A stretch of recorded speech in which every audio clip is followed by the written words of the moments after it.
Yes, the other question I have for you that kind of runs off of these two topics is when a client does come to a graphic designer to have their logo designed or the other marketing material put together, what rights stay with the artist and what rights go with the client? And I know you can sign off on all of the rights, but where's the line on that? And what can people assume and what should they do to protect themselves legally when that artwork transfers hands? I don't care who fills this one. I know we both know the answer. Yeah. Well, okay, I'll start. Whatever the parties agree upon. Mm-hmm. That's the simple answer, right? So there should be some agreement between the artist, the designer, and the customer. Written agreement. Written agreement. Yeah, thank you. That says, you can use it for this. These are the rights that you get. These are the rights that are retained. Okay. And it should be well laid out and clear. And it doesn't have to be a novel.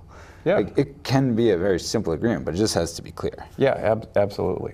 And short of an agreement, like let's say something's not in place, what's the common law? The common law is that the person who created the image, the author, is the owner.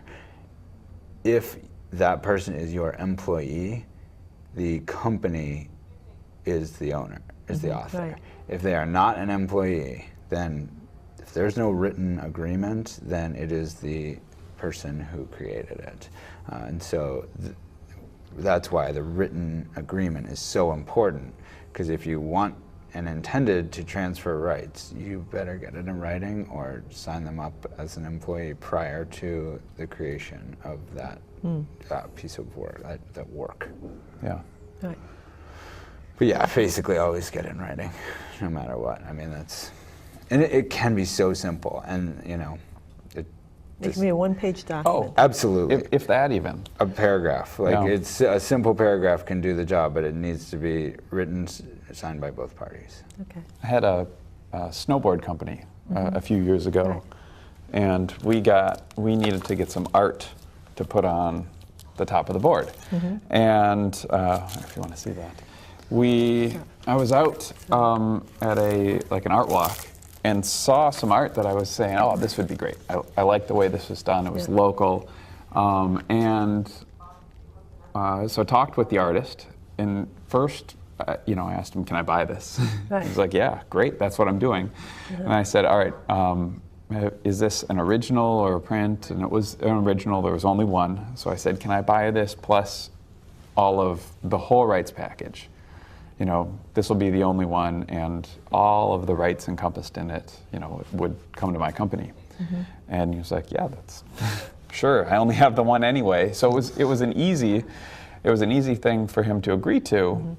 And we put together, it was probably only a paragraph that said, all the rights for any kind of commercial and et cetera use, and we signed off on it and got it, and I've got the picture in my house, and then we can use it in any way that we want on, on our snowboards or website or other places. We need to wrap this up shortly, so I just want to give you a minute or so to talk about your coffee company, Tom.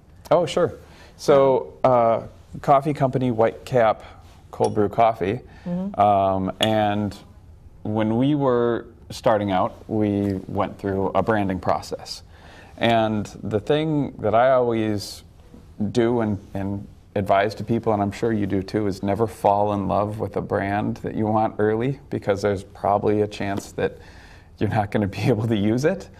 My business partner and I had a list of, I don't know, probably 40, 50 different brands that we thought were, from in the scale of we like this to I guess if we had to go with it, we'll go with it. And we looked at it from three perspectives. First, we did a Google search to see if it's being used. Second, we did a domain search to see if we could get a domain. And third, a trademark search to make sure that it wasn't already protected. We ended up with White Cap. We're happy with it. And it's great coffee. It is great coffee. Well, thank you so much for both of you coming over and sharing your wisdom and your knowledge on trademarking. We really appreciate it. And I know our audience will find all of that information very valuable. So thank you very much for joining us today, and that's it for today. Thank you for joining us at Make Marketing Biz, and we look forward to seeing you next time. Thanks, Rob. Yeah, thank you.